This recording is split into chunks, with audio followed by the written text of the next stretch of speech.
புதுவரவு பார்வையாளர்களுக்கு வணக்கம். தேர்தல் அப்படின்னாலே கூட்டணி. கூட்டணி சும்மா அப்படி இப்படி கூட்டணி இல்லைங்க, மெகா கூட்டணி. இப்போ இருக்கக்கூடிய காலகட்டத்தில் இனி வரக்கூடிய தேர்தல்கள் எல்லாமே ஒரு மெகா கூட்டணி அமைத்தால்தான் அந்த தேர்தலில் வெற்றி பெற முடியும். அவங்க நினைத்த மாதிரி ஆட்சியும் பிடிக்க முடியும். இன்றைக்கு இருக்கக்கூடிய தலைவர்கள் என் தலைமையில் தான் கூட்டணி அமையணும், என் தலைமையை ஏற்று வரக்கூடிய கட்சிகளை நான் கூட்டணிக்கு அழைக்கிறேன், அதுதான் சரியாக இருக்கும்னு ஒரு கட்சி சொல்கிறாங்க. இன்னொரு பக்கம் என் தலைமை தான் கூட்டணி, என் தலைமையில் வரக்கூடிய கட்சிகளை தான் நான் கூட்டணி இணைப்போம் அப்படின்னு இன்னொரு கட்சி சொல்லுது. யார்? அதிமுக ஒரு பக்கம், தமிழக வெற்றி கழகம் ஒரு பக்கம். இப்படி என் தலைமையில் வாங்க, என் தலைமையில் வாங்கினா எத்தனை கட்சிகள் வெளியில் இருக்கிறாங்க, அங்கீகரிக்கப்பட்ட எத்தனை கட்சிகள் கூட்டணி பலத்தோடு வந்தாக்கா அந்த கூட்டணி வெற்றி பெறும். இன்றைக்கி தனித்தனியாக என் தலைமையின் பிரிந்து இருக்கிற சூழல் இருந்தால் நிச்சயமாக 5 முனை போட்டி தான். அதற்கு வேறு மாற்று கருத்துக்கு இடமில்லை. திமுக ஒரு மிகப்பெரிய தோழமை கட்சிகளோட பலமான மெகா கூட்டணியில் இருக்கிறாங்க. அங்கே ஒரு பிளவு ஏற்படுமான்னு பல கட்சிகளும் யோசிக்கிறாங்க. அது தேர்தல் நெருங்குகிற நேரத்தில் இன்னும் ஓராண்டுகள் முழுமையாக இருக்கிறது. இந்த ஆண்டு அக்டோபர் நவம்பர் அந்த வாக்கில் தான் என்ன நிலைப்பாட்டில் இருக்கிறாங்க, யார் யாருடன் கூட்டணி வைப்பாங்க அப்படிங்கிற ஒரு அதிகாரப்பூர்வ ஒரு அலசல் நமக்கு தெளிவான ஒரு தகவல் வரும். அந்த சூழல் இருக்கின்ற போது இப்போவே என் தலைமைன்னு ஒவ்வொருத்தரும் அந்த கூட்டணி பேரங்களிலே பேசிக்கிட்டே இருந்தாங்கன்னா ஒரு தேர்தலுக்குண்டான ஒரு வியூகங்களில் அவங்க தடுமாறக்கூடிய ஒரு சூழலும் இருக்கத்தான் செய்யும்.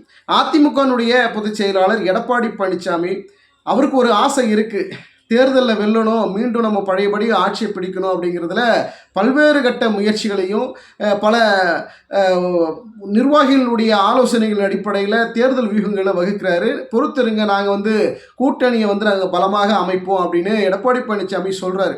ஆனால் அதற்கு இடியே இருக்கிறவாறு, தலைவலி கொடுக்குறவாறு தமிழக வெற்றி கழகத்திலேருந்து வரக்கூடிய தகவல் என்ன அப்படின்னா, அதிமுகவுடன் கூட்டணி இல்லைங்க, இப்போதைக்கு இல்லைங்க, தேர்தல் நெருங்குற நேரத்தில் பார்த்துக்கலான்ற மாதிரியான அதற்கு பொருள்படுகிறது. ஏன்னா எப்போ பாரு அதிமுகவோட கூட்டணி தமிழக வெற்றி கழகம் இணைய போகுதுன்னு பல்வேறு பிரச்சனைகள், பல்வேறு பரபரப்பு தகவல்கள் எல்லாம் வந்துக்கிட்டே இருக்கிறதுனால அதற்கு ஒரு முற்றுப்புள்ளி வைக்கணுங்கிற அளவில் தான் தமிழக வெற்றி கழகத்தினுடைய தலைமை கழகம் அதிமுகவுடன் நாங்கள் கூட்டணி இல்லை அப்படின்னு ஒரு முற்றுப்புள்ளி வைத்தலாம். இப்போதைக்கு அதை பேச வேணாங்க, ஒரு சர்ப்ரைஸாக இருக்கட்டும் அப்படிங்கிற நிலைப்பாட்டோடு தான் அந்த பதிலை கொடுத்துருப்பாங்க அப்படின்னு என் பார்வையாக இருக்கிறது. ஒரே ஒரு விஷயந்தான் வெளிப்படையாக நம்ம சொல்ல வேண்டும் என்றால், இந்த 2026 சட்டமன்ற தேர்தலில் ஒரு மாபெரும் கூட்டணி அமைக்கணும், அதாவது தமிழக வெற்றி கழகம் அதிமுகவுடன் கூட்டணி இணைகின்ற போது இவங்க அவங்களோட கூட்டணி இணைந்தாலும் சரி, அவர்கள் இவர்களோட கூட்டணி இணைந்தாலும் சரி, எடப்பாடி விஜயோடு இணைந்தாலும் சரி, விஜய் எடப்பாடியோடு இணைந்தாலும் சரி, யாரோ ஒரு கூட்டணி ஒரு நிலைப்பாட்டில் இப்படி போகலாமா அப்படி போகலாமாங்கிற விட்டு கொடுத்து அந்த கூட்டணியை அமைத்தால் மட்டும்தான் அதற்கு மிகப்பெரிய வாய்ப்புகள் இருக்குது. இன்னொரு பக்கமும் எடப்பாடி பழனிசாமிக்கு ஒரு அடுத்தடுத்த ஒரு நெருடலான சிக்கலை கொடுக்கக்கூடிய விஷயங்கள் எடப்பாடி பழனிசாமிக்கு தொடர்ந்து நடந்து கொண்டு தான் இருக்கிறது. தமிழகத்துக்கு 2 நாட்களுக்கு முன்பு அமித்ஷா அவர்கள் தமிழகம் வந்திருந்த போது அங்கே எஸ்பி வேலுமணி சந்தித்தாங்க. இன்னும் குறிப்பாக சொல்ல போனால் சசிகலா அவர்களும் அமித்ஷாவை சந்தித்திருக்கக்கூடும், பல்வேறு தகவல்களையும் பேசியிருப்பாங்க. எடப்பாடி பழனிசாமிக்கு எதிர்வினை ஆற்றக்கூடிய பல கட்சிக்குள்ள இருக்கக்கூடிய நிர்வாகிகள் மத்தியில் எந்த அளவுக்கு அதிருப்தி இருக்கிறது, எடப்பாடி பழனிசாமியே பாஜகவிலிருந்து வெளியேறி இன்னும் வரைக்கும் பாஜக கூட்டணியில் இணக்கமாக இணைவதற்கு ஏன் ஒரு சம்மதம் தெரிவிக்க மாட்டிருக்கிறாரு அப்படிங்கிற புள்ளி விவரத்தை எஸ்பி வேலுமணி சைட்லேயும் சரி, செங்கோட்டையின் சைட்லேயும் கருத்துக்களை கேட்டு இருக்கிறதாக தகவல் வருது. அது பொறுத்திருந்து பார்க்க வேண்டும். ஆனால் சசிகலாவும் அமித்ஷாவிடம் பல்வேறு தகவல்களும் பகிர்ந்திருப்பதாக கூட தகவல் வருது. இது ஒரு புறம் இருந்தாலும் இதை எடப்பாடி பழனிசாமி சாதுரியமாக மிகப்பெரிய அளவில் அதை சமாளிப்பார். அவர்களை தன் கட்டுப்பாட்டுக்குள்ளே வைக்கணுங்கிறதுல முனைப்பு காட்டக்கூடிய எடப்பாடி பழனிசாமி அது சரிதான். நிர்வாகிகளை சிதறவிடக்கூடாது, வெளியேற்றக்கூடாது, வெளியே போக விடாமல் அவர்களை நம் பக்கமே தக்க வைக்கணுங்கிறதுல எடப்பாடி பழனிசாமி தீவிரமான முயற்சி பண்ணுவார். அதில் ஒரு திறம்பட செயல்படுவார். ஆனால் இன்னொரு புறம் இதில் ஒரு மிகப்பெரிய ஒரு சிக்கல் அதிமுகவுக்குள்ள கூட்டணின்ற போகிறதுக்கு முன்னாடி அதிமுகவுக்குள்ள ஒரு பல சிக்கல்களை அவர் சரி செய்தால் மட்டும்தான் கூட்டணிங்கிறது கூட மெகா கூட்டணியாக அமைவதற்கு வாய்ப்புகள் இருக்கிறது.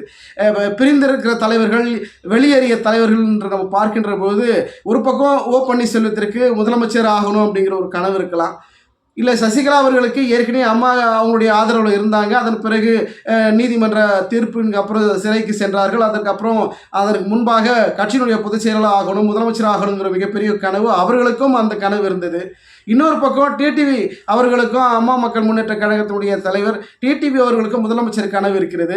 எடப்பாடி பழனிசாமி அதிமுகவினுடைய பொதுச் செயலாளர் எடப்பாடி பழனிசாமி அவர்களுக்கு முதலமைச்சர் கனவு. ஏற்கனவே 4 ஆண்டுகள் முதலமைச்சராக பொறுப்பில் இருந்தவர், கட்சியுடைய பொதுச் செயலாளர் தற்போது இருக்கிறவர், அவருக்கும் அந்த கனவு. இப்படி ஒரு 4 பேருக்கு முதலமைச்சர் கனவு இருக்கின்ற போது அந்த தலைவர்களை கட்சிக்குள் இணைத்தால் எடப்பாடி பழனிசாமிக்கு தலைவலி தானே அது. ஓடுற பாம்பு மடியில் போட்டு குத்துது குடைதுங்கிற மாதிரி எடப்பாடி பழனிசாமியுடைய நிலைமை வேறு மாதிரியாக போய்விடுங்கிறதுனால தான் அவர்களை கட்சியில் இணைக்கிறதுங்கிறது, அதை பற்றி பேசாதீங்க அப்படிங்கிறது. இது பழைய கதை. ஆனால் தற்போது அமித்ஷாவை சந்தித்து பல்வேறு கருத்துக்களை புள்ளி விவரங்களை சொல்லியிருக்கிறாங்க அப்படிங்கிற தகவல் ஏன் வருது அப்படின்னா, கட்சியை ஒன்றிணைக்கணும், பாஜகவுடன் அதிமுக கூட்டணியில் வர வைக்கணுங்கிறது தான் அவங்களுடைய மிகப்பெரிய அஜெண்டாவாக இருக்கிறது. இந்த அஜெண்டாவுக்கு எடப்பாடி பழனிசாமி இணக்கம் தெரிவிக்கவில்லை என்றால் அடுத்த கட்டமான ஒரு வார்னிங் இருக்கும். நிச்சயமாக அவரை எப்படி எடப்பாடி பழனிசாமி பாஜகவில் வர வைக்கிறதுக்கு உண்டான பல்வேறு கட்ட முயற்சிகளையும் மேற்கொள்வார்கள். அதற்குண்டான அழுத்தங்களையும் வேறு மாதிரியான ரியாக்ஷன் கொடுப்பதற்கும் பாஜக தயாராக இருக்கிறது. இது ஒரு புறம். இன்னொரு புறம் பார்த்தீங்கன்னாக்கா, தமிழக வெற்றி கழகத்துடன் அதிமுக கூட்டணிங்கிற பேச்சு பரபரப்பாக அடிபட்டது. என்னுடைய கருத்து அடிப்படையில் தொடர்ந்து நம்ம பத்திரிகையாளராக தொடர்ந்து கடந்த 15 ஆண்டுகளுக்கு மேலாக அரசியலை உற்று நோக்கக்கூடிய ஒரு பத்திரிகையாளராக என்னுடைய கருத்து என்னவாக இருக்குது அப்படின்னா, அதிமுக, தமிழக வெற்றி கழகம், பாமக, தேமுதிக, இன்னும் பார்த்தீங்கன்னாக்கா தமிழ் மாநில காங்கிரஸ், எஸ்டிபிஐ, இப்படின்னு பல கட்சிகள் இருக்கிறது. இவர்களையெல்லாம் ஒன்றிணைத்து ஒரு மெகா கூட்டணி அமைத்தால் அதிமுக நிச்சயமாக வெற்றி பெறுவதற்கு வாய்ப்புகள் இருக்குது.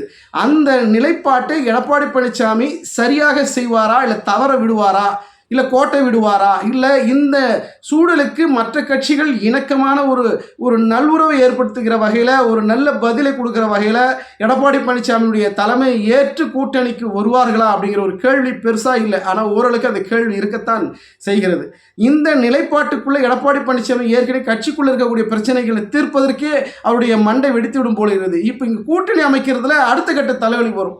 இதையெல்லாம் சமாளிக்கணும் எடப்பாடி பழனிசாமி. இப்போ நம்ம தொடர்ந்து போடக்கூடிய காணொலிகள் எல்லாம் அதிமுக கூட்டணி, திமுகவில் இருக்கக்கூடிய தோழமை கட்சிகள் எல்லாம் அவங்க ஒரு மெகா கூட்டணியில் பலமாக இருக்கிறார்கள், அதிமுகவில் பிளவு இருக்குது, எடப்பாடி பழனிசாமிக்கு சிக்கல் இருக்குன்னு நம்ம பல்வேறு கருத்துக்கள் முன்வைத்தால் எடப்பாடி பழனிசாமி குறிப்பாக அதிமுகவினுடைய ஆதரவாளர்கள் எல்லாம் அவர்களுக்கு ஒரு கஷ்டமாக தெரிகிறது. காரணம் என்னென்னா, இல்லைங்க எடப்பாடி பழனிசாமி தாங்க அடுத்த சிஎம், நீங்கள் சொல்கிறது நீங்கள் யாருக்கோ துதி பாடுற மாதிரி இருக்குது, யாருக்கோ நீங்கள் அப்படி செய்கிற மாதிரி இருக்குன்னு பல்வேறு கருத்துக்களை விமர்சனங்களை முன்வைக்கிறாங்க.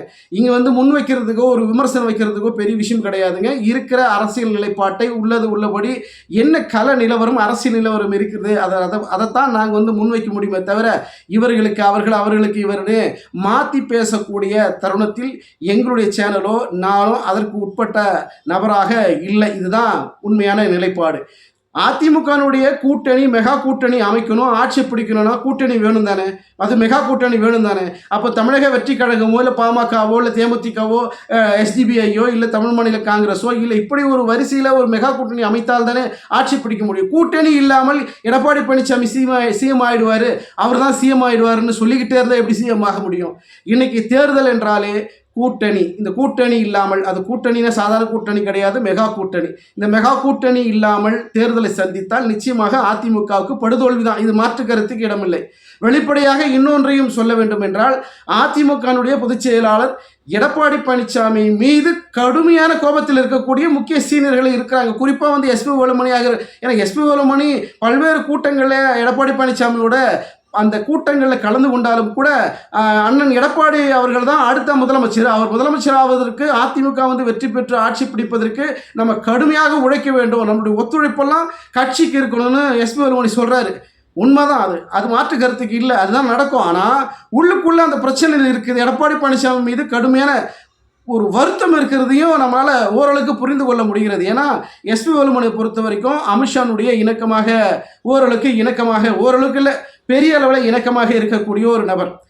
செங்கோட்டையன் இப்போ சமீப காலமாக எடப்பாடி பழனிசாமிக்கு எதிராக குரல் கொடுக்குறாரு. நான் அப்படியெல்லாம் பேசலைங்க, அவர் என்னவோ அவர் கருத்தை நீங்கள் கேளுங்கிற மாதிரி அவர் பாலிசாக பதில் சொல்லக்கூடிய ஒரு சூழலும் அவருக்கு இருக்குது. ஆனால் அவருக்கும் எடப்பாடி பழனிசாமி மீது ஒரு அதிருப்தி இருக்குது. இன்னொரு பக்கம் பார்த்தீங்கன்னாக்கா இங்கே வந்து பாருங்க, தங்கமணி உள்ளிட்டவர்கள் பல்வேறு கருத்துக்களை முன்வைக்கலனாலும் சீனியர்கள் மத்தியில் ஒரு அதிருப்தி இருக்கிறத நம்மளால் புரிந்து கொள்ள முடிகிறது.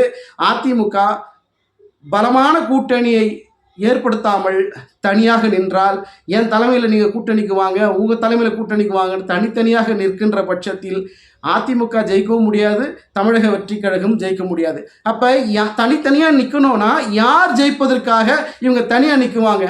தனியாக நிற்கிறதுனால இவங்களுக்கு என்ன பலன்? தோல்வி தான் மிஞ்சம். இப்படி இருக்கிற சூழலில் மெகா கூட்டணி அமைத்தால் மட்டும்தான் ஆட்சி பிடிக்க முடியுங்கிறதுல நிதர்சனமான உண்மையாக நம்மளால் பார்க்க முடிகிறது. பொறுத்திருந்து பார்க்கலாம். தமிழக வெற்றி கழகத்தினுடைய செயல்பாடுகள் தற்போது அதிமுக கூட்டணி இல்லைன்னு சொன்னாலும் நிச்சயமாக நம்முடைய கருத்தாக சில மாதங்களுக்கு பிறகு அதிமுகவுடன் தாவேகா கூட்டணி அப்படிங்கிற ஒரு செய்தி அது பிரேக்கிங் நியூஸாக வரத்தான் போகிறது. பொறுத்திருந்து பார்க்கலாம். நன்றி, வணக்கம்.